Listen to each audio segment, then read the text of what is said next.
your flesh and blood. Welcome to Tell Me Your Story, new paradigms for a new world where we're giving you choices and knowledge of those choices to help make your dreams come true. We are here 9 times a week, Sundays at 7 a.m. and 7 p.m., Monday mornings at 1 a.m., Wednesdays at 9 a.m., and Monday through Friday from 8 to 9 a.m., streaming live at all those times at richarddugan.com. We are on SoundCloud, iTunes, TuneIn Radio, Spotify, Stitcher, Player FM, as well as YouTube, where you can watch these conversations. I hope that you will take time to subscribe and click notifications so that when a new conversation is posted, you'll be notified and you'll be able to tune in, listen in, and learn, and be entertained and inspired.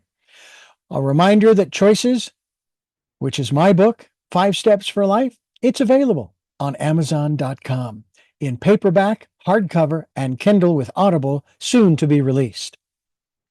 We also ask that if you can support the work that we are doing financially, we do have a PayPal account. It is there for your security as well as ours. And when they ask for an email address to whom you're sending, please go to richard@richarddugan.com. That's the email address. If you go to richarddugan.com, there is also a link directly to PayPal so that you can send us whatever support you can. And we thank you to those who have helped and to those who will help. We also ask that you take time during this decade of perfect vision, the 2020s, to go within to that quiet, peaceful, calm, still place and listen to that still, small voice. And with that, we now take you to our very special interview and guest here on Tell Me Your Story. And welcome to Tell Me Your Story, New Paradigms for a New World. I am Reverend Dr. D. Richard Dugan, and can't tell you how excited I am to have the conversation we are about to have with our very special guest here on the program. And we are going to talk about a movie that is going to be available to you. We'll talk about how to get your view of it. And we're going to do that with our very special guest, Weam Namou. She has produced a film called Pomegranate. Now, what's interesting is, Weam, I think I understand the reason for the metaphor of the pomegranate. But first of all, welcome to our program. Thank you so much for being with us to share your story. Thank you so much for having me.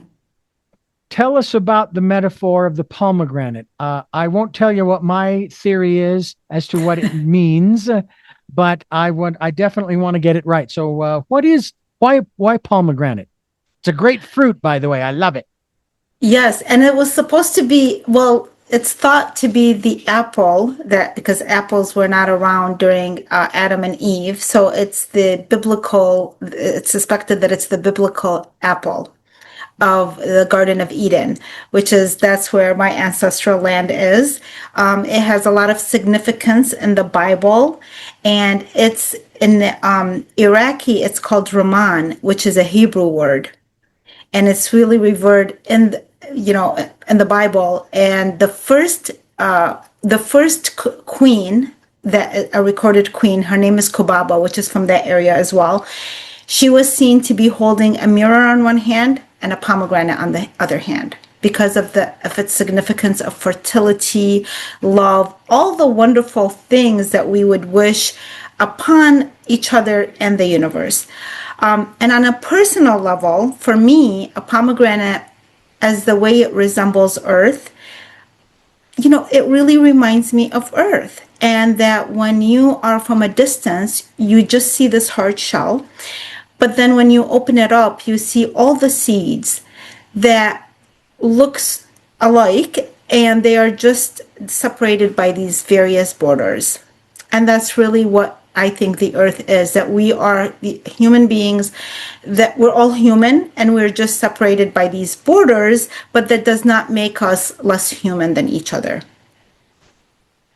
Well, I, as a kid growing up, running around in our neighborhood, came across a pomegranate. I don't know if it's called a bush or a vine. All I know is we would pull a pomegranate off and we'd break it open and we'd start, in essence, sucking on the seeds to get the flesh off of the seed. And then we'd spit them out all over the place. But they Oh, were you were lucky to grow up with a pomegranate tree. That's wonderful. oh, it was wonderful. And of course, now you can certainly buy it in the stores already juiced, which is very nice too. And it's very good. Unsweetened. Give me the unsweetened, and even mix it with blueberry, because blueberry juice is also very good for you as well. But when you're talking about the pomegranate as the metaphor, you've got, I'm going to say, hundreds of seeds in there. And each one is, again, coated with that wonderful, I'm going to say, sort of gelatinous material that is delicious. But it's all encased inside that shell you're talking about. And we kind of want to break into that shell to better understand what's in there. So let's talk about breaking through the shell of the movie Pomegranate.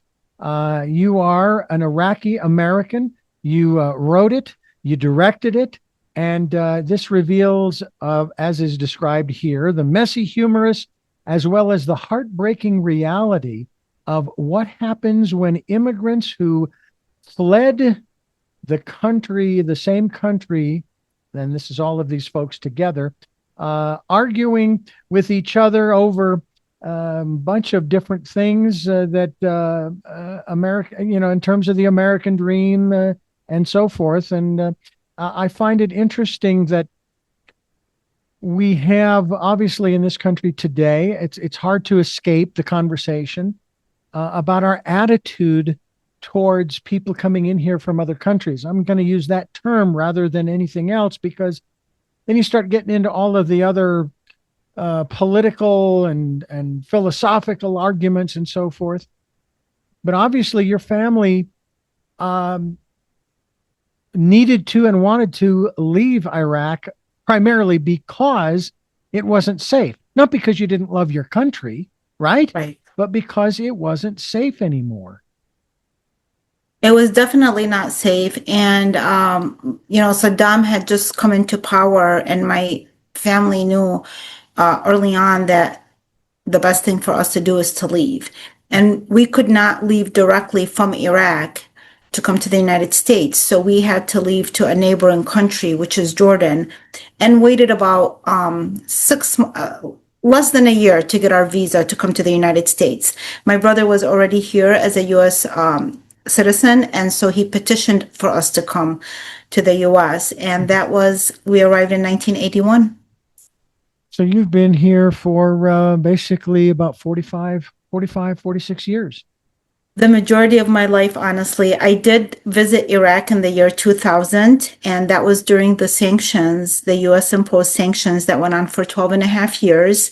And Saddam was still in power during that time. And, luckily it was very sad though, seeing the condition that the country was in, but luckily I was able to see it before the 2003 war. So this, by the way, I've seen the trailer, and I was kind of looking for the humorous parts in the trailer. I didn't see a whole lot of that. I saw a lot of drama, a lot of conflict and so forth, especially between, and again, we're talking here about the characters, but I'm guessing this is rather autobiographical in a manner of speaking. The mother in particular, wanting to keep things the way they were before moving to the United States. The father is trying to be, and this is all based upon what I saw in the trailer. The father's Yes. trying to kind of keep the energy down, keep the drama down a little bit, and allow the kids, who are, I guess, teenagers, to sort of find their way in this new place. Did I see it right? Actually, yeah, you've picked up a lot from just the trailer. And we created the trailer in a way, marketing is very important, and we want it to be intriguing, and it was intriguing. We had millions of views, and we got a distributor, not just because of the trailer, but obviously I think we were doing everything right to get the story across. But to be honest with the story, I think movies that have the courage to tell things that we feel like we don't want to talk about or are taboo, at some point we really need to just talk about them. And that's what is the heart of this film, is that this is an authentic story, and it's an authentic story about Iraqi Americans, and one family is Muslim and the other family is Chaldean, which is I am Chaldean, and Chaldean are the indigenous people of Iraq. They're Christian Iraqis, Catholics, and most of who still speak Aramaic, especially the ones that are still in Iraq. And during the 2016 elections, there was a lot of tensions between the communities on a religious basis, on a political basis, in so many ways. And you know where I would find that dialogue would be on social media. People that were not using their real name would be saying certain things to other people, and they were getting into it with each other. And I thought, that's something that even today, we were talking about this before the interview, the words that people throw at each other in the comments. I felt like I wanted to create a film that was very heartfelt, that was honest and sincere about what our communities go through. Without the victimhood, without the sense of that, you have these women they have to be submissive, they have to be this. The women in the film are very smart. They're beautiful, they're smart, they can hold their own, they can have their own conversations, and they're not afraid to do so. And I think that's a very healthy thing, because we came from a very oppressive regime where we did not have freedom of speech. Now, how you use freedom of speech is up to you as an individual. And for me, I choose to use it in a very creative sense. And I think that it has resonated with so many people. The awards, nearly 60 international awards, is because of the authenticity and because it's talking about things that people want to talk about. Mm. Well, this story seems to me applicable not just to yourself and your family and where you came from, Iraq, but it could also be overlaid over people who are wanting to get out of or who have escaped from Iran or other Middle Eastern countries or Eastern Bloc countries or Asian, African countries that are not allowing their people to be who they really are. I want to talk a little bit about that as we continue. We're talking with Weam Namou, is it correct? Namou. Namou. Beg your pardon, Yes. Namou. Yep. And we're talking about her film. It is called Pomegranate, as we talk with her here on Tell Me Your Story. As we continue talking with our very special guest, I want to ask you about this relationship, if you will, with yourself and others of like circumstance, whether it was back in the late 70s and then the early 80s, all the way up to now or even before. I'm getting dribs and drabs of history, and I'm hoping that it's accurate, okay, from these different sources. I try to broaden, and I try not to stay focused on one specific source. And then I think about what I was taught as I was growing up in school, when we did study world history, which was usually going back several hundred years, if not farther. But there is a comparison between your story and those of so many others who are trying to live a life of purpose and so forth, but are not allowed to under the regime, I'll call it, because sometimes it's not governmental or political. Sometimes it's religious oppression. Mm-hmm.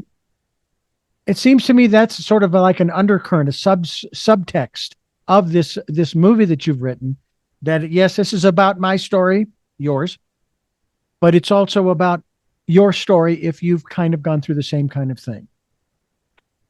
It's a universal story. Mm-hmm. It's a universal story because we're all looking deep within, no matter what country, and the recognition that it got from the different countries proves that it's a universal story. We all deep down seek freedom, love, but especially freedom and our ability to make choices. And this film really is about a refugee family trying to navigate this.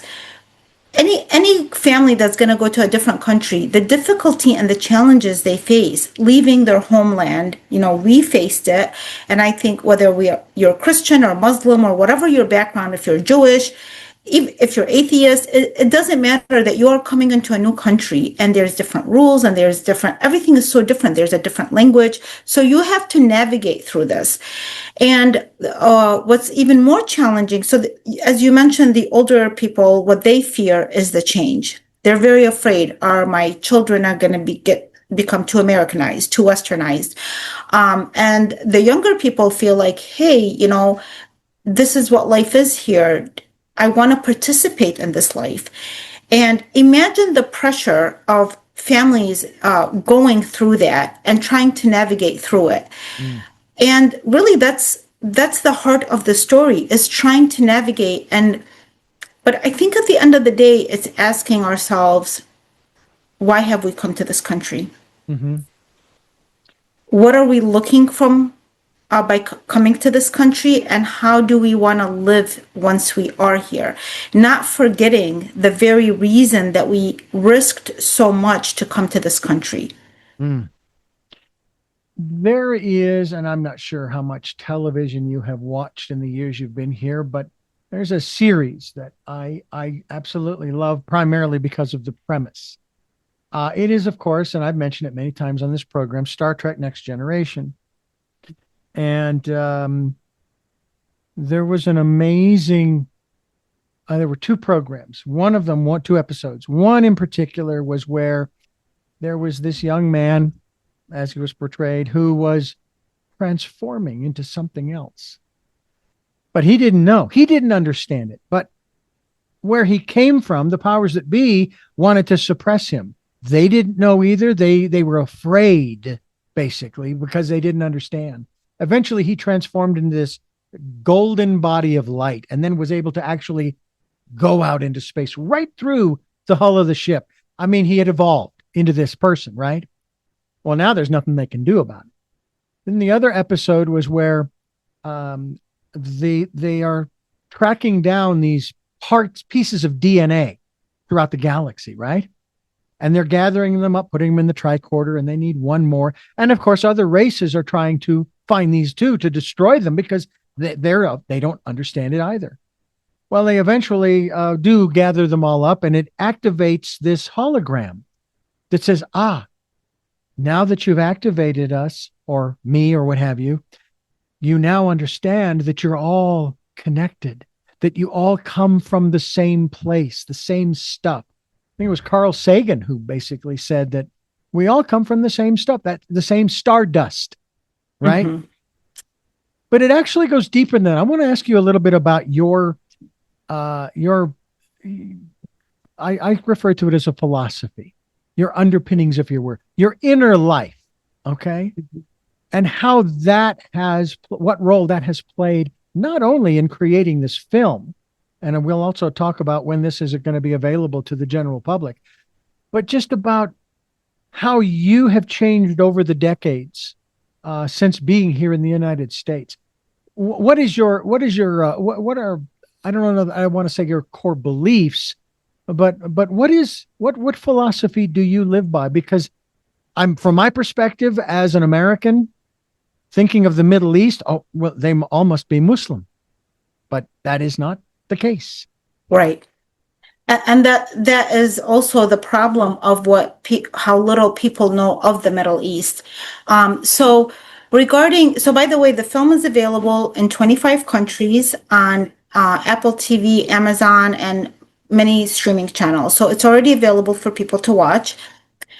Regarding my philosophy, when I came, we were lucky that my father wanted us to be to enjoy or to experience the American life. Mm-hmm. So that part was helpful in that he was not trying to hold me back from that experience like other more fearful parents might be. So that was very helpful. The problem was actually with the American, the non-immigrants or people who, whether it was my writing or my projects, who were always seeking a diversity or saying that they were seeking diversity, but then they were looking for their interpretation of diversity. And actually, this is still, I think, the case even today. So in the past, how diverse can you be more diverse than somebody who's from the Middle East, who happens to be a Christian, a woman, how diverse that I came here to the US and yet when they said we're really looking for diverse stories, we're looking for this cultural, this and that. And then their responses would be, well, this is great. Your writing is so great. Can you write, though, about honor killing? I thought, okay, our life is not just about that. Yes, there is honor killing. I'm not disputing that part, but there's other life that exists in the Middle East. And there are different backgrounds. There's Druze, there's Jews, there's so many different backgrounds from the Middle East. And we have our different issues. And our women are not either all victims or our men are not all terrorists. There's so much diversity. So that part created a big challenge in my career. Because on one hand, I really wanted to be mainstream, to go mainstream with my work. And I knew it was very deserving. And it is very deserving, like with all the awards that it's received, including books and films. So I know the quality of my work is there. But what was not there was the support and the kind of stories, because there was always this tendency to try to write something that's more sensationalized than what I was actually presenting. And people were uncomfortable by the more authentic stories of that region. And then you have the community. So you have the Western system, the Western mentality thinking that, this doesn't really feel like how Middle Easterns should be. And then you have the Middle Easterners who have lived under a lot of oppression and are not, honestly, the greatest with being able to express themselves and have the freedom of speech. And they were also putting their own walls through the story or the stories that I was delivering. But at the end of the day, though, I was so grateful that I did have quite a bit of support with regards to people here understanding me and cheering me on and helping me really stick with my intuition and honor who I was as a writer. So that was a challenge. And I want to say one more thing. There's so much to receive from the U.S. and the American, the values that America has to offer. But if people were to give a chance, there's also a lot that we offer from the East that I think is what I try to show in my work, including in Pomegranate, the love that's between the family, there's so much connectedness when it comes to that. So very intelligent people with regards to politics and religion, but we don't get to see that often. Because we either have people that are very loud and can be obnoxious, or then you have people that are too timid, and we don't have like that middle ground, which I believe is really changing. Well, I will tell you that I'm trying to figure it all out. Interviews that I've had with people around the world, and thankfully we have this technology, Zoom, to be able to do this. I think it was best epitomized by one of my guests who wrote a book about doing business in China specifically. And she says that if an American businessman flies to China to do business in China and does not understand the culture and the way they do business, you can either wind up deported or in jail for crossing certain lines. I mean, that was sort of her example of the extremes of what could happen to you. That they won't do bit. I mean, I even heard stories about certain products that were introduced in I think it was China in particular. They had to change the name of the product because the name of their product in their country was offensive to them, and they would have nothing to do with it. So unless we start to understand where others are coming from culturally, which includes philosophically or religiously, if you will, I'm curious too as to the language. I want to talk a little bit about that because that is a key in our conversations on this program. We'll talk more about that as we continue talking with our very special guest. She is the writer as well as the director of the movie Pomegranate. And again, the name, and I apologize for continuing to ask, but I do want to get it right. Weam Namou. Perfect. Weam Namou. Thank Yes. you very much. I appreciate your patience in that as we continue here on Tell Me Your Story. Reverend Dr. D and Weam Namou and pomegranate. Oh, I could go for some pomegranate juice right now, as a matter of fact. By the way, you can put pomegranates in your salads too, and it tastes delicious when you do that. And I understand too that you don't necessarily need to chew them per se, but you can eat the seeds. Okay. Because like I was sharing before, when I was a kid, we would put the seeds in our mouth and we would swish them around to get the juice, and then we'd, spit out the seeds. Oh yeah. You can taste eat the seeds, and that's why we put them with our salads and stuff like that. So yeah. Yeah. And I bet you they are really nutritious too. Matter of fact, I will be talking with, I have a co-host on another program called Body of Health. And we talk about all the different conditions. I'm dealing with blood sugar issues. We talk about cancer. We talk about anti-inflammatory stuff. And then he'll start listing all of these natural ways to get all of this stuff sort of under control. And I'll bet you pomegranates are right up there as far as nutritional value. I want to ask you, though, about language. Now, in my brief 66 years on the planet and my brief period of study of different philosophies as well as languages, and I don't speak any other languages per se. My wife and I did try to learn Gaelic. This was, just before we went to Ireland about 25 years ago. And I know a little bit about the alphabet, the Hebrew language.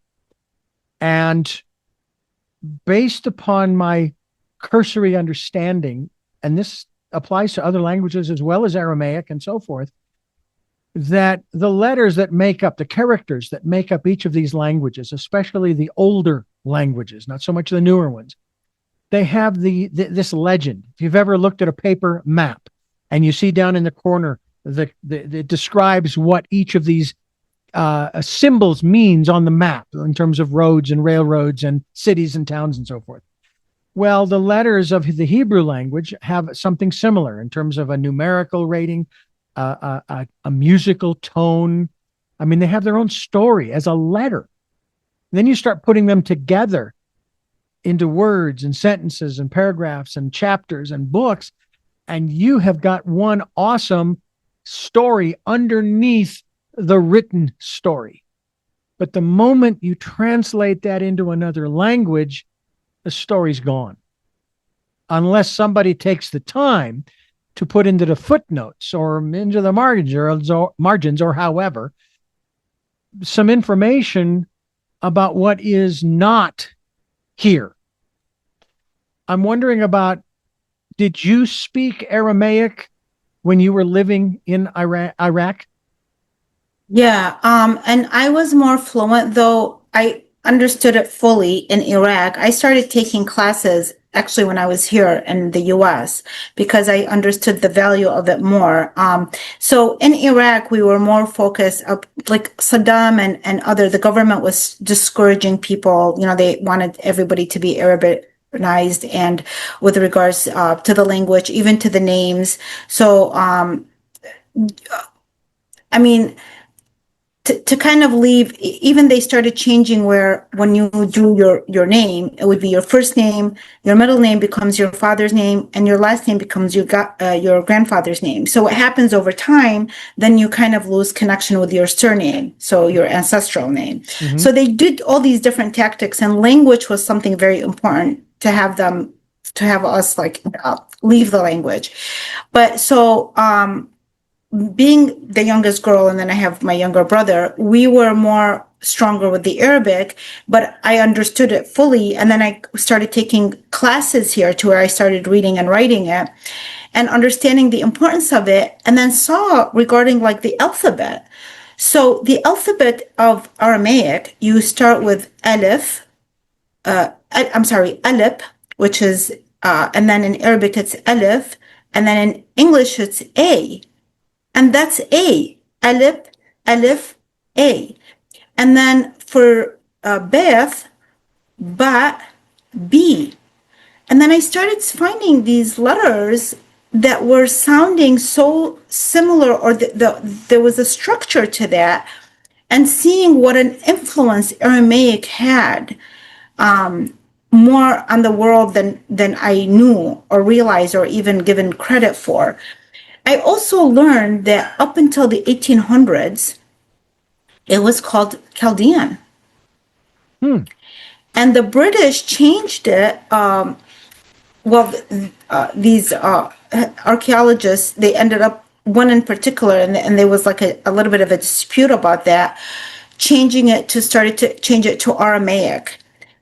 And then I thought, this is so interesting, because when I look at the history of Mesopotamia, everything about that, there was always an attempt to erase the memory of that land, of that biblical land. So it was called Mesopotamia. And in 1921, it was changed to Iraq by the British during their occupation. And what happens when you do that, like when I would go to church and listen to all these stories from most of Genesis takes place, the setting of Genesis is inside Mesopotamia. Mm-hmm. And even for me, even though I was from that land, because they didn't really encourage teaching anything outside of like 1400 years ago. So I wasn't even aware of our history until more so I learned everything more so after I came here. And I realized, like, wait a minute, Mesopotamia, that's part of what Iraq is now. And mm-hmm. I had to do my own research to make all these discoveries. Also in the 1800s, what happened, anything that was prior, that happened in ancient Mesopotamia was called Proto-Chaldean. And again, Western archaeologists changed that to Sumerian and then to other labels. And then they had to go and change all of that in museum by, I believe it was 1869, that they went around and changing the labels. And that's again, so I feel part of my storytelling comes from this sense of kind of, we're considered an endangered people. And I feel like part of it is in a sense, a responsibility to kind of, in case that was to happen where we do vanish or that name vanishes, even though it's one of the oldest still name that's still being used today, that at least our stories would survive. At least we would have that people, if they were to study us or want to learn or see how long we lasted, that there would be that there at least. But yeah, the language which we hear, when I walk in the neighborhood, I still hear the language, the Aramaic language that's which we call Chaldean, which was spoken by Jesus. And I've heard from many people who academics and scholars and people who have studied the language and read the Bible, the parts of the Bible that were in Aramaic, saying where there is a difference in the translations, and some of it that it might seem so minor, but it makes a big impact. Well, I know that one of the aspects of all of this is that one of the phrases that I use constantly on this program is that words have power. But words have power even more so in their original language. And quite honestly, English is not an original language. It was created. And again, I don't know the etymology, if you will, the history of English specifically as to where it sprung up out of. But there is no language, maybe except for the first one, that there is no language that came out of a vacuum any more than there are the stories that you're talking about going back centuries that came out of a vacuum. Every story we have today can trace its lineage, and there are people who have done this back through millennia and multiple philosophies. And I find that it's real interesting. I mean, I was privileged to participate in a dramatization, an Audible dramatization. It is available on Audible of it's referred to as the audio Quran. And it was fascinating to be a part of that. I wanted to know more. I wanted to understand more about more of these philosophies that are around the world that encompass us. I mean, they say Christianity is growing. They say the Muslim faith is growing. Judaism is growing, and the list goes on. And I want to know why. What is it that is drawing people to these different philosophies? And those are just three of the main ones. There are so many more that people are drawn to. But when it comes to the words that are being used within that philosophy to, provide people with faith, with understanding of their role in the universe, shall we say, to find their life's purpose. Has yours done that for you? Sort of answered, even to a greater or lesser degree? Has it helped to answer those questions for you so that you feel at least as confident as one can and secure in what it is that you do believe and who you do follow and so forth? Yeah, I traveled quite a bit. I had very specific interests from the time I was younger, which is to travel, to see the world, and to write, to tell stories.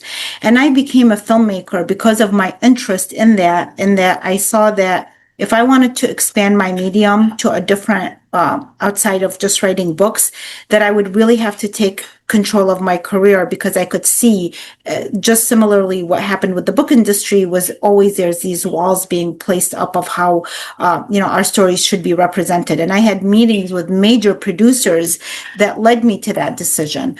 But when I traveled, sometimes people think that when you are stepping away from your faith, not from your faith, but when you're seeing so many other communities or studying other religions, that you are stepping away, whether from your ancestry or your faith or your heritage. And, that was the opposite that happened in my case. Me learning about everybody else helped me more understand myself and honor myself while being able to respect others. So I enjoyed that teaching. So instead of me just feeling like possessive over what I have, I ended up understanding it even further. I understood like the stories of these ancient stories that were interestingly edited over time. You have the story of Sargon the Great. So here's his story. So he was born. He did not know his father. So he wrote a poem that his mother placed him in a basket. She placed the basket in a river, and the basket swam to this castle. And this gardener picked him up and made him raised him to become a great king. And who does that story resemble of? Now, when these stories were discovered, the Epic of Gilgamesh, these stories were discovered in the late 1800s, early 1900s, by the British archaeologists, the British and the French. And prior to that, these were just biblical stories that later people started seeing the connection. Now, does that take away the value of the heart of the story? Not necessarily. That is why I think that knowing about something does not endanger our faith. I think our faith is in spirit, is in the heart. So in my case, I think it brought me closer to my heritage.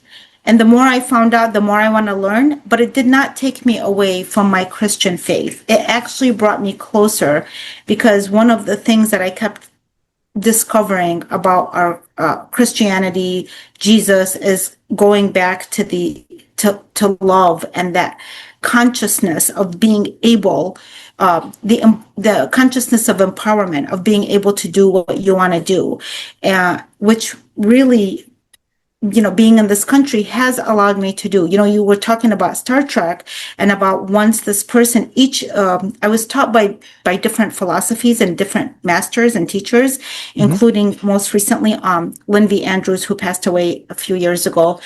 But she was a mystic, and a lot of the things that I learned is that what we called an act of power, that each time you do something that is meaningful for you and you do whatever and discipline yourself to do that, what the first thing and the most important thing that it changes is you.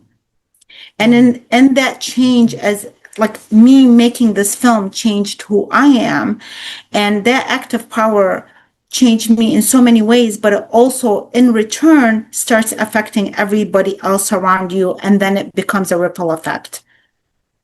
Yeah, that's the one, for me anyway, that's the one beautiful thing about it, is that it opens you up, and then as you open up, it doesn't always, but it can open up others as well. And I find that fascinating in terms of the process that I have gone through. I've referred to it since I was 17 as my search, which is hard to believe that it will be next year. It'll be 50 years. Wow. Amazing. But it's extraordinary. And myself, I was born and raised Catholic. All right. That's how I was raised. At one point, my mother no longer forced me to go to mass. Now, I was delivering newspapers and so forth, and I get home on a Sunday morning, and I'm going, I don't want to go to mass. And she said, okay. And then when I was in my 20s or early 30s, I asked her, why did you do that? And she says, because I didn't want you to push away from the church, which I never did. I may not be a practicing Catholic anymore, but I recognize the influence that it has had on my life. And I consider myself an agnostic metaphysician. I'm searching. I don't know. I'm trying to figure it out like everybody else. Okay. And I put the things that I believe in the context, the metaphor of a straw hut.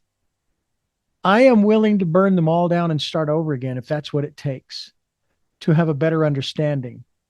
And I probably will be an agnostic until I get to the other side, simply because it has been said there's no way our bodies would fry if we were given all of that information from on high. I don't know if that's true or not. I don't know that I want to risk it, but but I enjoy the search. No, we don't know. I mean, what we can is you connecting with our higher self and being able to, if there's a desire that's within us, it's coming from somewhere, whatever we experience. Like for me, I've always thought, okay, why did I come to this country? I wasn't the one, I didn't choose it.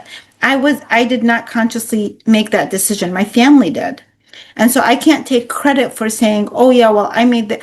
So what led to that, and what led to me wanting to look into these stories, and where did that interest come? So I was always asking that, then I found, okay, well, there has to be something, a higher power that is somehow, that played a role in this creation, because to place me in that land, to bring me here, to continue the, you said something earlier about like loving the land that we came from. I have such a special place for that land.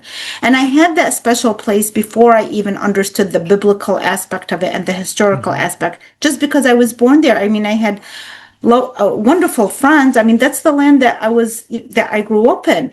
But then the more I study it, I understood the importance of it.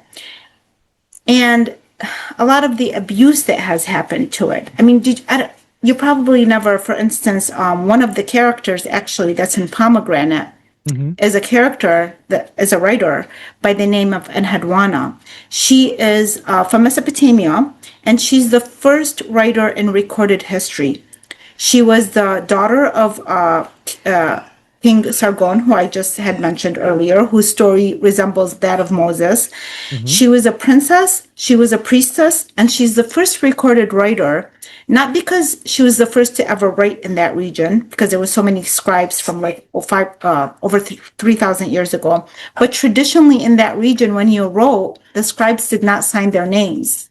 And in her case, she signed her name because she wanted people to know that she was the author of what she wrote, of her poetry. Yeah. You mentioned something earlier also regarding freedom of speech, you know, and there's an element of that that I think a lot of people, especially in this country, do not fully understand. Yes, you can say whatever you want, whenever, wherever, however, but it isn't written in there. It's the subtext.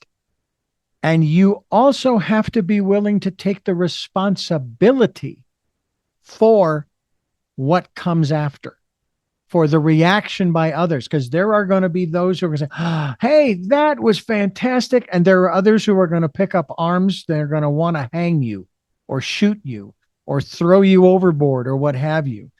Are you willing to do that? And what I find interesting is, with the film that you have made and what you are sharing here on the program, there is a difference between saying, hey, no, this is not the way we treat people here in this country, your home country.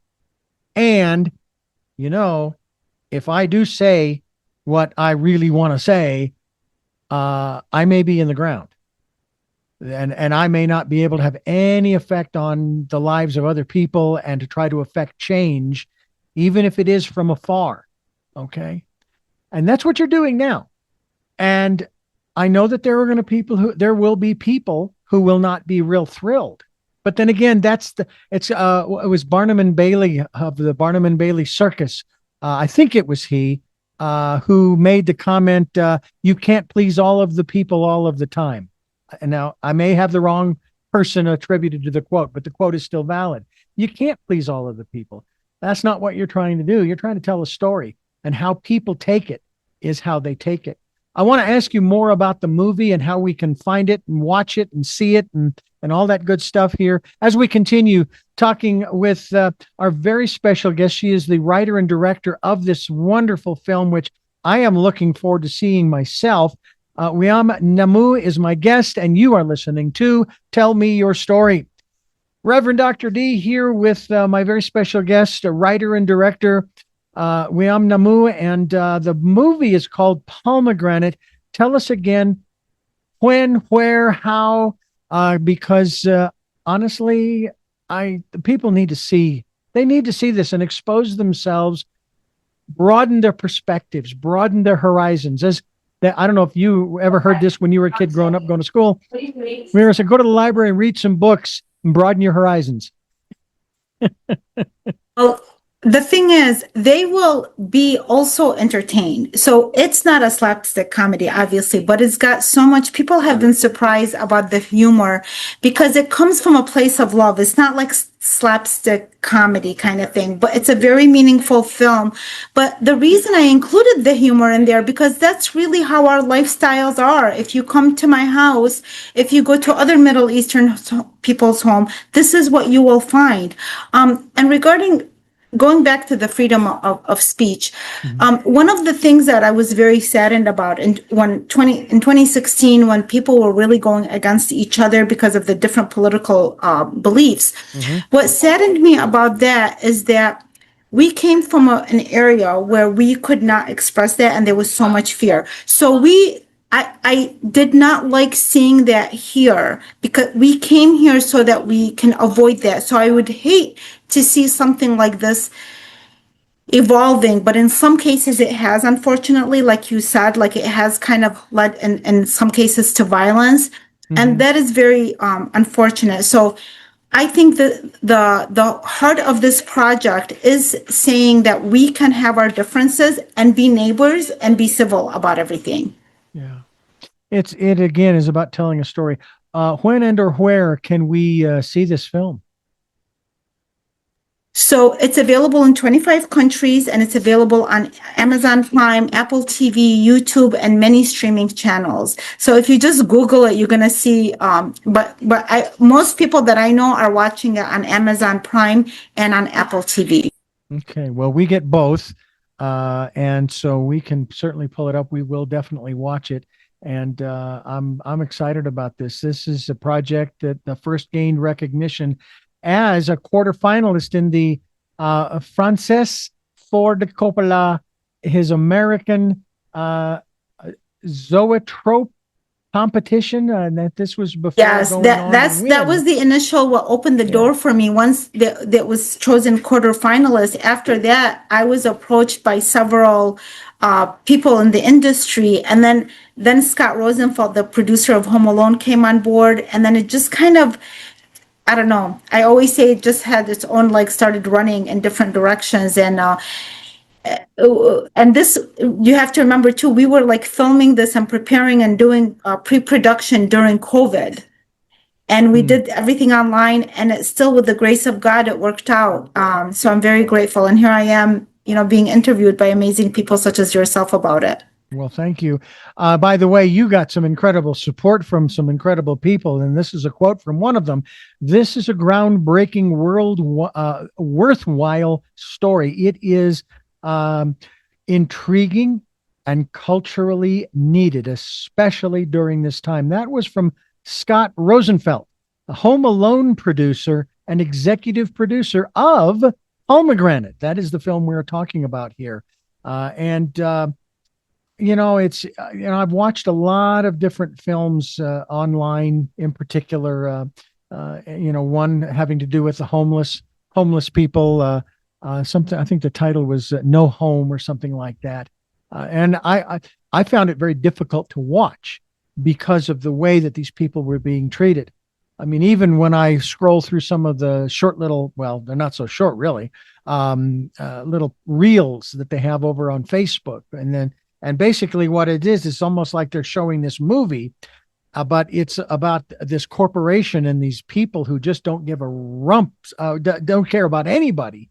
They're just out for themselves. And there's one person there who is maybe an elderly person, or this woman is trying to do the right thing, and on and on and on.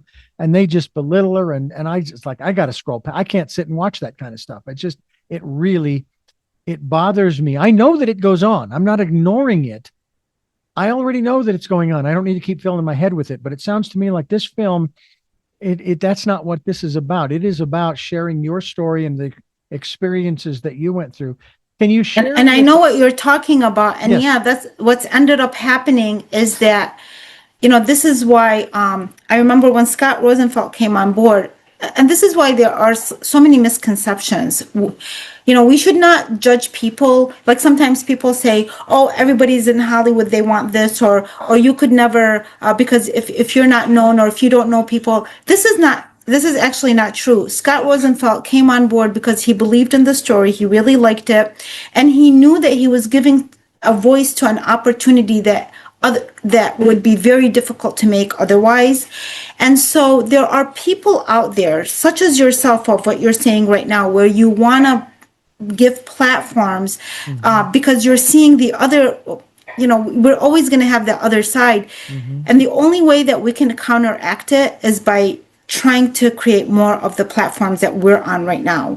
We can't stop these things. We can't stop situations that are not very pleasant to us and might be hurtful for others, but we can counteract that. And what helps too is that I feel like it keeps your sanity when you're trying to do something that if nothing else, it's like you feel like you're doing something, and it keeps you feeling insane, because it does get frustrating to see what's out there. Yes, indeed. Now, this film actually, it tackles issues like cultural identity, generational conflict, political polarization, and the struggle to maintain relationships amid division. And I can be the first to attest to the fact that I and my brother, who is 2 years younger than me, who is a father for the first time at the age of 64, I'm beside myself thinking, oh, I'm an uncle. My brother has Oh, made that's me an wonderful. uncle Congratulations. again. Oh no, I'm already an uncle Again. three Oh, yeah, times you're over Catholic. with three nieces, two from my elder sister, and then one from my oldest sister who's since passed on. Wonderful. But he and I, even though he lives apparently now full time in Vietnam, and I used to ask the question, why, Mike? Because of a conversation that we had following my eldest sister's memorial, where he would talk about how America is the greatest country in the world, and on and on and on and on and on. And we're on opposite ends of the political spectrum.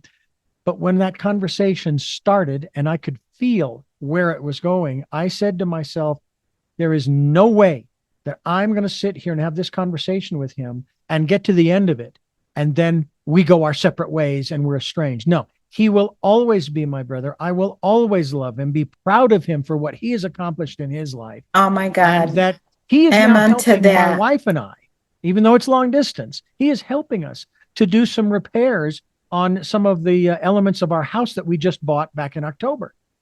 And so we've had a long distance call. I talked with him all the way to from Vietnam, and we've texted, and he's got friends he's access to give us information. I just, don't tell me that you have to allow these kinds of things to polarize you and your relatives. It is all, and this goes to the core of my book. I love this. Choices. I think this is what you just shared is like the most important part of the interview. I love that, what you just said, that, yeah, we can you were aware and you didn't allow it to go beyond that, which too many people are allowing that. But that's such a beautiful story, what you just shared right now. Well, and for me, the key it was to start that conversation with him was, all right, what are the similarities? Well, we come from the same parents. We grew up in the same house. We played as kids, and on and on and on. All of those elements. Okay. And then when we got to the end of our conversation around 1 o'clock in the morning, we had agreed that there were 3 challenges that needed to be addressed. We didn't agree on how, and that didn't matter.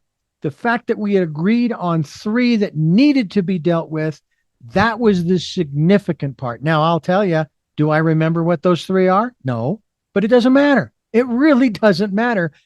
It was a conversation between brothers, between 2 men who were still, even then, still looking to find our place in the universe. All right. Still searching, and so forth. And I just wish that more people would do that. It goes to the core of my book, Choices, which talks about making a choice and going your separate ways or staying connected regardless, or maybe even because of your differences, because we can learn from each other, is all about choice. Watching this movie is about choice. And your perspective, your attitude towards it once you've watched it is still your choice. And so that's one of the things that we talk about here on this program.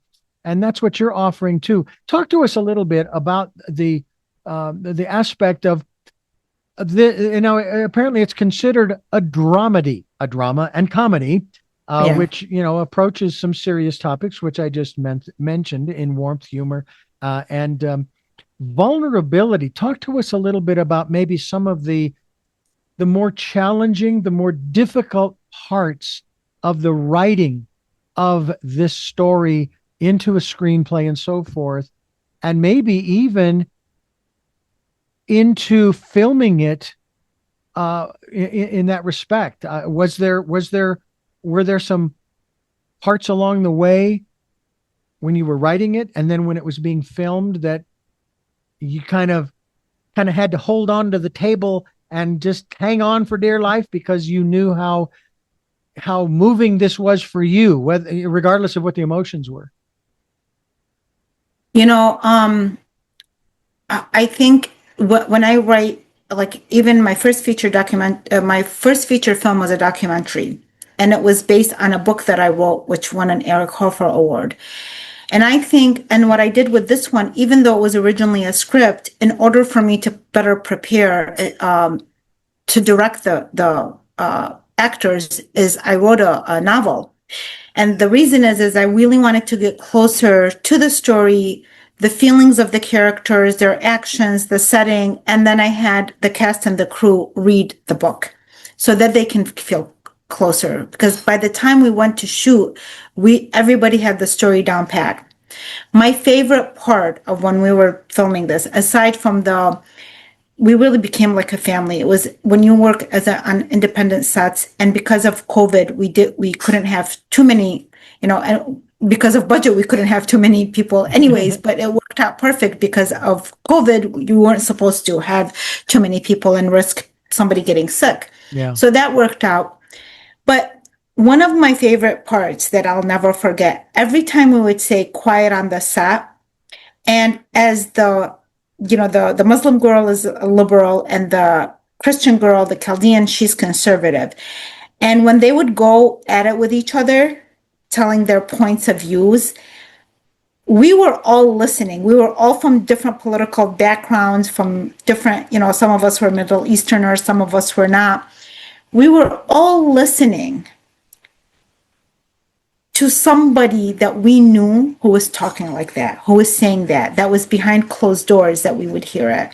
But we were all listening. And then when we wrap, we were celebrating together. So it's kind of like that story with your brother, that you can share that and but at the end of the day, you did not allow that to stop. And it doesn't mean that you change your views or he changes. Same thing with the movie. On the set, the characters, what happened, it didn't mean that the characters changed who they are. It also didn't mean that we as filmmakers changed who we are, although we might have, I don't know. But that wasn't our main thing. Our main thing was that we could be accepting of different beliefs, of different religious beliefs, political beliefs, whatever it may be.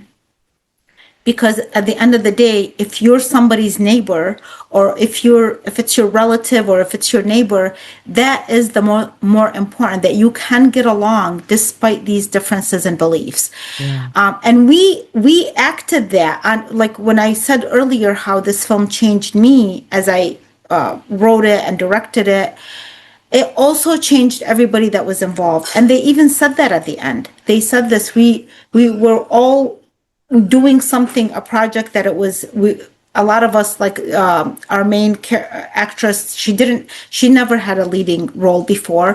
And so there was a lot of doubt and like, am I doing this right? Can you guys take another? And I said, no, Samia, you did great. Just trust the process. We became such a support system, and it overrode everything else. And so, yeah, I think it was so challenging, but the difference, when I write a book, it's this isolation that you're in and really like working with your mind. And of course, then you send it to an editor and then you have your agent. There's like different steps, of course. But with this, you cannot make a film without a team, whether the team consists of just 5 people or 100 people. The team is so important, and they were all holding me up, I know, as I was doing for them. So you learn a lot about teamwork, just like you would in sport, and there's a totally different feeling for that. So I know that the challenges I faced, it was, Scott Rosenfelt, he was in the Philippines. I bring up this story. We faced one challenge where in the middle of the night, because of the time difference, he's telling me like, hey, I've gone through 100 things worse than this, and kind of giving me that support. And, it passed. It passed, and we were able to find what we were looking for and to shoot the film. And there was a lot of incidences like that where people stepped in that were, actors that not necessarily, they're not part of the crew, but then we needed them to do something, and then even without asking, and they would step in. So without the human side of who we are, we can't get that done. We just, Yeah. That's all, there was situations in there. It wouldn't have just, what were you going to call somebody and hire a last minute, so people were stepping in, and it's like at the heart of it, we all knew that we were creating something historical and significant. And we were able to rely on each other. And even though, we did face challenges, but we put those aside for the sake of the project. Well, this is quite a project. Pomegranate, that's the name of the movie that is available both on Apple and Prime. And we hope that you will look it up. Okay. Pomegranate, not that hard to spell. And watch this. It's currently streaming, as you've already stated, in 25 countries: Amazon Prime Video, Apple TV. It's on YouTube. It's additional. There are additional platforms as well through distribution with freestyle, digital media, and the list just goes on and on and on. And I would love to find out from you about two things. Number one is, what is on the horizon for Weam? Well, I am working on a feature documentary right now. I would like to make more films because seeing how was received, and we our stories are so untold. I mean, there's a void in this area, and topics regarding Middle Easterners, Arab Americans is becoming more and more. Our voices need to be heard, and not necessarily only the types of voices where it's like there's so much conflict. You, like I said, you have the voices that are either very loud, and then the voices against them. But our authentic stories, right now there's a need for them. So I would like to continue doing more of that. And I am working on a feature documentary that's it's in production currently. Can you share with us a little bit about what it is? Yeah, it's called the Iraqi American Storyteller. Oh, so you can imagine what that would be. Gee, I can't even think of who that would be. I think you're the kind, given how you analyzed the trailer. I think in this case, I could just give you the title and you'll know the beginning, middle, and end. Oh my heavens! Well, it's what is interesting is that I had a wonderful acting coach back in Phoenix. She's since passed on, but she's a good friend too, even before she was my acting coach. And we would be on the phone sometimes. I actually had her on this program a number of times because she did face analysis and iridology and so forth, and trying to help people to understand themselves and other people. Not trying to necessarily trying to figure people out for their advantage, just trying to understand, that kind of thing.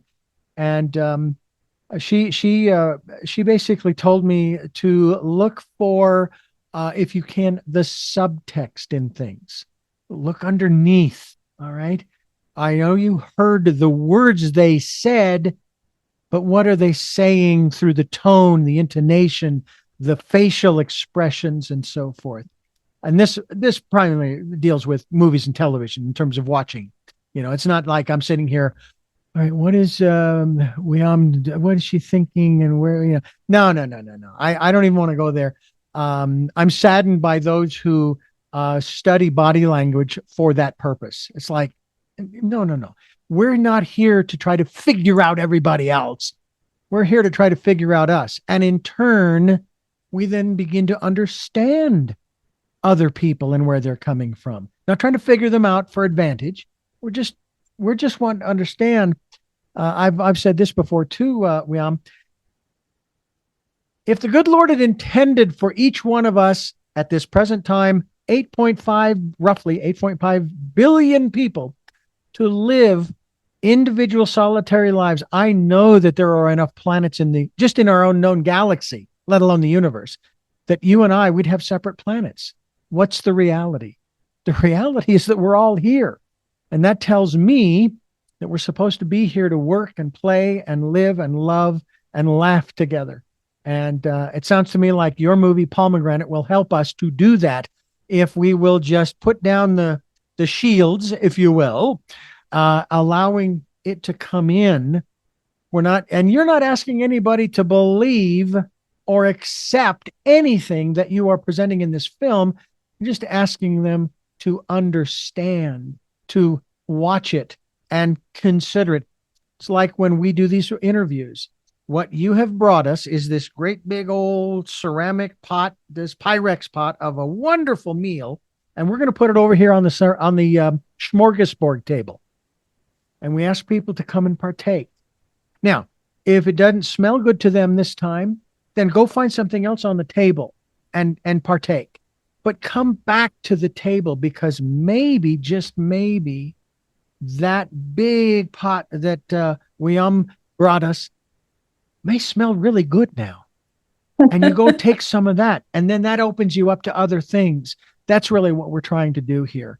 And I'll be honest with you, I struggle some days.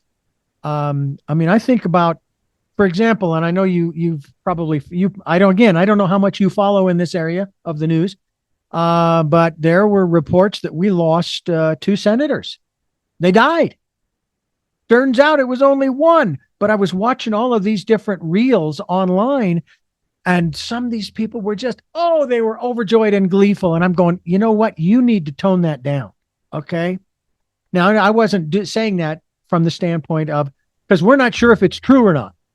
Yeah, you know what? I was getting the same sense from what I was seeing. Like, yeah, I don't respond to it, but inwardly I'm thinking, what's happening here? Yeah.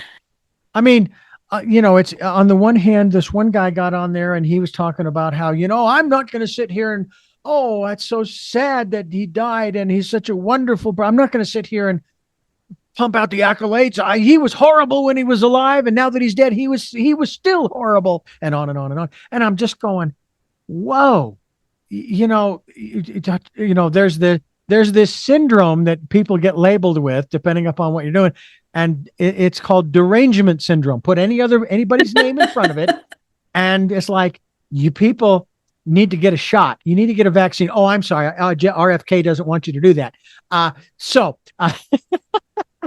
But it's like, take a chill pill, calm it down, because it's not helping you any more than name calling, as we talked about in the beginning of the program, any more than that helps the situation. The man, he took the positions he took throughout his life that changed. All right. And he has every right as a human being to change his perspective for whatever the reasons are. Doesn't matter what the reasons are. And it's the same thing with you and I and our philosophies. You don't have to justify your philosophy with me any more than I have to with you, or that my brother has to with me and I with him. We are where we are. And I shared this with my eldest sister years ago. My beliefs of yesterday are not my beliefs of today, are not my beliefs of tomorrow, because I'm still breathing. I'm still experiencing. I'm still meeting new people. I'm reading books and watching this and doing that and so forth. And to me, that's part of the human experience, that evolutionary process. So I think your film, again, Pomegranate, I think is absolutely something that people need to see. I want to ask you, though, as opposed to film, what else do you have in writing? You said that you had written a novel or two. You wrote a novel for the cast to read when producing this film, Pomegranate. Yeah, well, I wrote Pomegranate based on the script. So a lot of times when people interview me and they ask me like, "Oh, so you had this movie that you turned into a script?" I said, "No, I had a script that I turned into a book." They thought it was the other way, and I said, because I do love writing books. This is how I started my work, and I only changed to film and went to 1-year film school because I did sense that my films were not going to be made otherwise. And I was right, because I would talk to people and say, "Oh, who would we cast as an Arab?" And I said, "Well, you can cast men to be women, like Dustin Hoffman, like what would that, Tootsie, I think it was." Tootsie, yeah. And I said, "But you can't cast like an actor to play a Middle Eastern man." That didn't make sense, because a lot of them have a European look.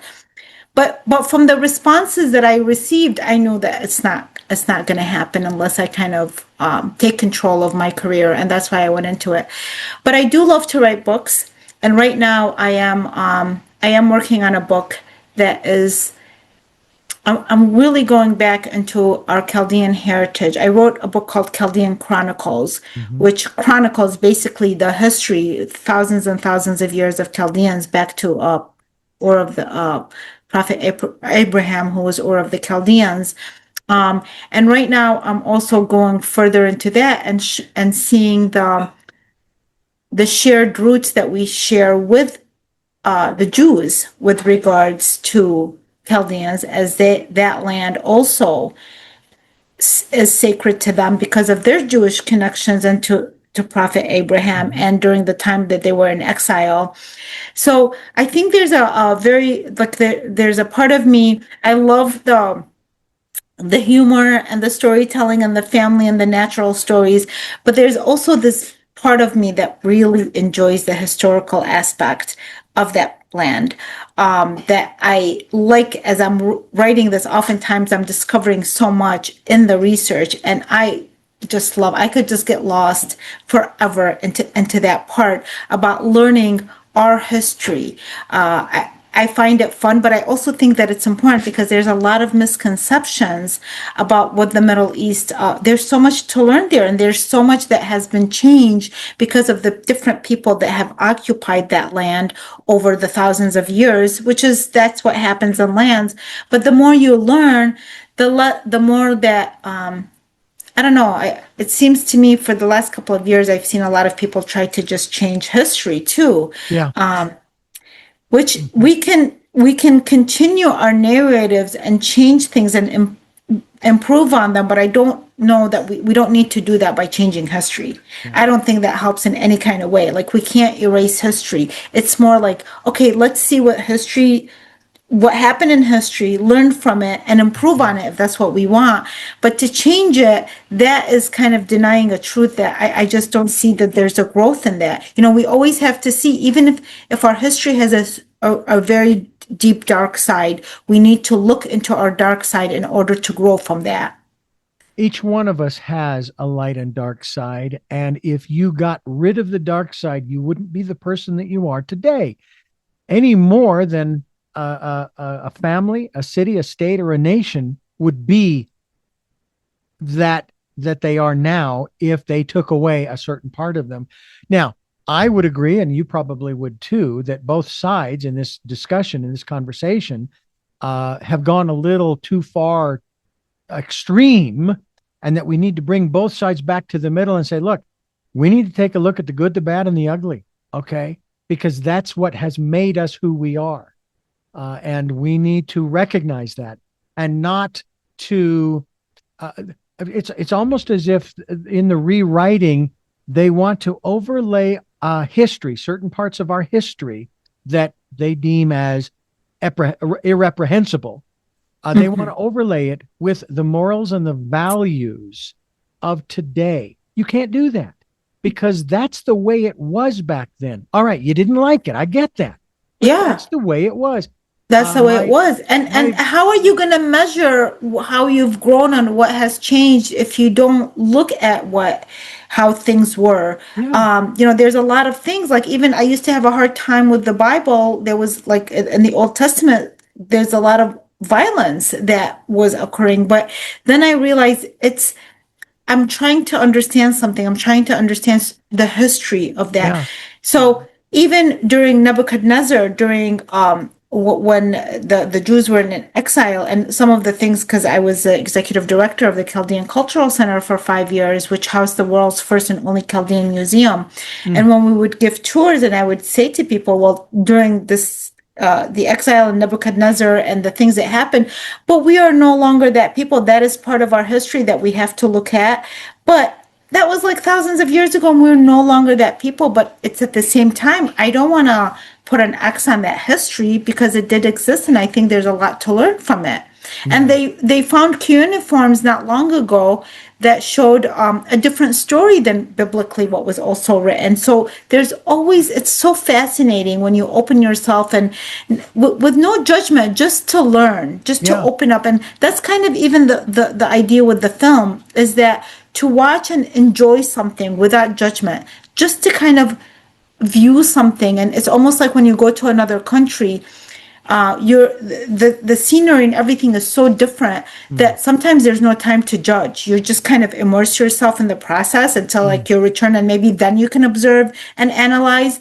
And so we need to allow for ourselves to just be open enough just to immerse ourselves in the experience without judgment. And yeah, maybe after the experience, you can like look back and say, okay, you know what? Analyze it or whatever you want to do, but give yourself that chance to experience it without all this, like the fighting gets in the way of that. Yeah. I know that most people know that the name of the carpenter from Nazareth from 2,000 years ago, they know the name of Jesus. Well, based upon the research I've done, that's wrong. That is wrong, because we can pronounce the Hebrew name of that man, and it is not Jesus. That is Greek. But the Aramaic, if I'm correct, is Yeshua. And apparently I saw this one video where they said, oh, and by the way, if you refer to Jesus, you're not referring to the man from Nazareth who built cabinets and so forth, and tables and chairs. You're referring to some demonic character. And I thought, whoa, okay, can we back that up a little bit? Let's just go with Yeshua. Okay, let's not go down that particular road. All right. And actually, it feels more comfortable in my mouth and in my head than the other, because I feel as though I'm referring to the correct person. And that's one of the reasons why it's so important. And when I do these interviews, Weam, to get the name of the person I'm talking with correct.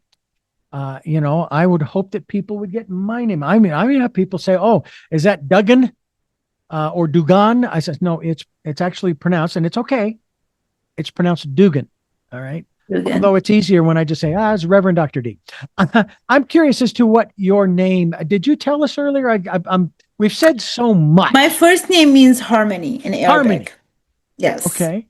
And is that last name Namou? Is that your grandfather's, or is that? It's my grandfather's, and it means like blessing, actually.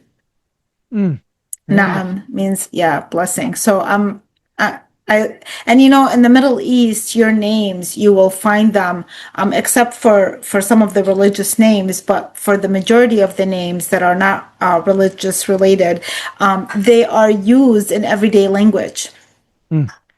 Well, we have been talking today here with a woman who is an Eric Hoffer award-winning author of you got a library, over 25 books. She's a journalist, an independent scholar.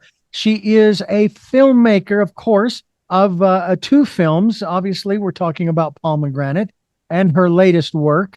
That's the one that we want you to get a hold of at these different places like Amazon or Amazon Prime and Apple. And it's streaming on 25 countries, and over 50 awards to date. And you are considered an ambassador for the Authors Guild of America out of Detroit, which is, you're in Michigan, if I'm correct, if I remember correctly. And you're also the founder of the Unique Voices of Film, which is a nonprofit, and the Path of Consciousness, a writing and spiritual community. And you're also a Kresge? Kresge. Yeah. Kresge, wow. A fellow for directing. Yeah, actually, you're reading this and it's making me think, oh my gosh, this is like how. Oh, I've looked at my resume recently. I'm going, really? I've done all that? I think some of the positions that I have held really is, I think that sense of service with the Path of Consciousness and with being ambassador for the Authors Guild. I don't know. I think those have also helped me. Like, it's a blessing. I think that when you try to, what you do unto others type of mentality, it really scientifically works. Not that I'm doing it for that purpose, but I have found that just as I have been there for others, when the time came for a lot of my situations, others have been there for me. I just think it just energetically works. So for anybody out there, honestly, if you're working on a project and something you believe in, it's not just too much self-centered, I do believe that I feel like my work has a deeper purpose, and the Lord will help you somehow or another, and whatever you believe in will help you, even if you don't believe in God or whatever your beliefs may be. But even if you just believe in yourself, there's something within us that will take us and help us get there. Especially if we do a fair exchange of that in the universe. And quite honestly, that is something that is inescapable, by the way, I have learned. You, number one, you cannot outgive the universe, and there is always an equal, an opposite, if you will, exchange. Yes. Okay. Yes. And quite honestly, it is not something that you need to be concerned about. That's just the way the universe works. It There's is. ebb and Yes, flow. it is. It's very scientific. It's not even about, oh, you have to believe. It's very scientific. Yeah. So it applies to anybody who's going to do it, regardless of their backgrounds. Yeah. Watch the grandfather clock pendulum, and you'll know exactly what we're talking about. You are currently developing a documentary, and I tell you, if I'm not careful, we're going to cross the 2-hour line, and I don't. Yeah, I know. Because we've got a lot Well, going on. But you're yes, doing a there is. documentary. Yes, and on I'm the trying life- to slow down. Well, I'm going to wrap it up here with this documentary that you're working on right now of the late international mystic and best-selling author of Medicine Woman, Lynn V. Andrews. I'm not even going to ask you anything about that because I'd like to have you back to talk about that Yes. area of your life. She's so deserving. She's an amazing woman, and I've had amazing people, but she played a role in my life for much longer. I met her in 2011 and went through a 4-year mysticism school. But when I'm completed with the documentary that I'm currently working on, I'm starting hers. And teachers like her, we have teachers all around us. And when we acknowledge that and work with them, we will gain so much. And that was the case in my. Oops. Well, do you hear the background? My son is dropping something. Oh, no, no. That's the beautiful thing about Zoom is that it does not seem to cause any problems as far as sound is concerned. So no worries there. He doesn't have, you don't have to say anything to him because I didn't hear it. And it's not. I heard a couple of dishes break. That's okay. Uh-oh. Oh no, Mom is gonna be really upset with that. That's what I'm assuming, but who knows? Hey, you never know. You never know. Well, we're talking with Weam Namou and the movie Pomegranate here on Tell Me Your Story. Reverend Dr. D and Weam, and I got to tell you, the further in I go into this conversation, the further in I want to go.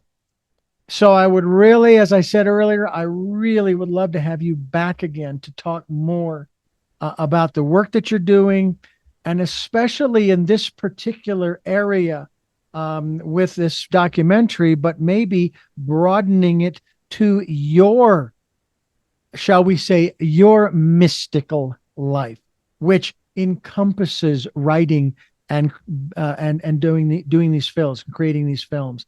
So I'd love to have you back again. And thank you so much for being a part of this program. Thank you. This has been a very special interview in a sense that we're not rushed about just talking about the film you've won. I wasn't knowing. I've done so many interviews and didn't know what to expect, but this is talking about life. And I think what we do, whether it's the film or a book or having a restaurant, a cafe, whatever, for moms or dads and, stay-at-home moms or dads or whatever we're doing in life, I really enjoyed the questions that you were asking because they go deeper than just about the project that we're working on, because there's the elements that go behind that are just as important. And I appreciate that you took the time to ask everything, all of that. Well, thank you very much. I do have 3 final questions for you that I ask all of my guests. It has been said that, you save the easy ones for last. And I said, well, I try. But before I ask you those questions, I want to thank you for listening to and watching Tell Me Your Story, New Paradigms for a New World, where we are giving you choices and knowledge of those choices to help make your dreams come true. Don't ask me why I'm chuckling, folks. I'm just having a good time. We are here on Sundays at 7 a.m. and 7 p.m., Monday mornings at 1 a.m., Wednesdays at 9 a.m., Monday through Friday from 8 to 9 a.m., That's 9 programs, folks, 9 different guests, 9 different conversations. And I hope that you will tune in to them at richarddugan.com when it's streamed live at those times. We have the podcasts of these programs on SoundCloud, iTunes, TuneIn Radio, Spotify, Stitcher, Player FM, Blueberry, iHeartRadio, Amazon Music. We're on YouTube and Rumble, and we're trying to expand the Rumble library. And we hope that you will subscribe, whether it be the podcast or video cast, and then click notification. We also hope that you'll get a copy of my book, which is Choices, 5 Steps for Life. And it is available in hardcover, paperback, and Kindle, and about to celebrate its 2nd year in publication. I'm actually kind of excited about that.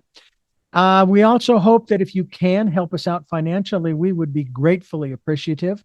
We have not only PayPal, but we also have Zella, and it's the same way you send through PayPal. Just use my email address, richard@richarddugan.com.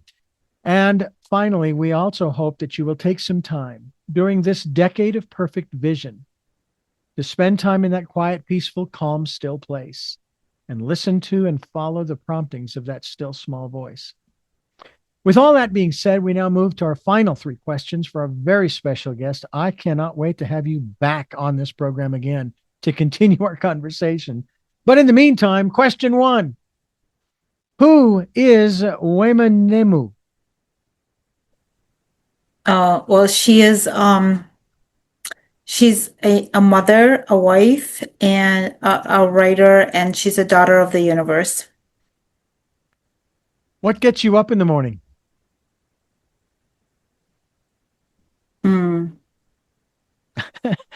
Aside from maybe the clattering of dishes in the kitchen by your son. Yeah, I think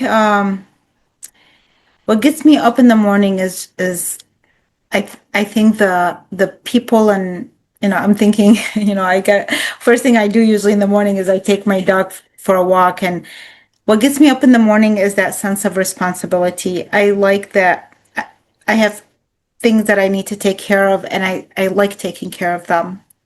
I do. Our final question. It is actually connected to a movie. You may remember this line. And the question, what was your best day? What was my best day?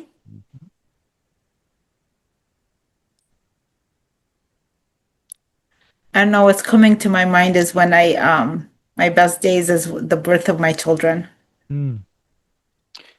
Well, I want to thank you again, and I look forward to getting back together again and continuing this conversation and going deeper, especially on a more, shall we say, spiritual or metaphysical level in terms of the changes that are going on with you and the changes that you are bringing about in our culture and our society. And so I look forward to that. And thank you again. And I thank you for listening to and watching Tell Me Your Story, New Paradigms for a New World, until our next broadcast, podcast, videocast. Love to Lal. Jeanette, I'm still listening. Dad, continue to be happy because I am. Smokey, I will see you on the other side. Mike, thanks for being in my life and letting me be in yours. To my brother, Michael, hey, welcome to fatherhood, my friend. And to my dear friend, Zorro. Aho, aho.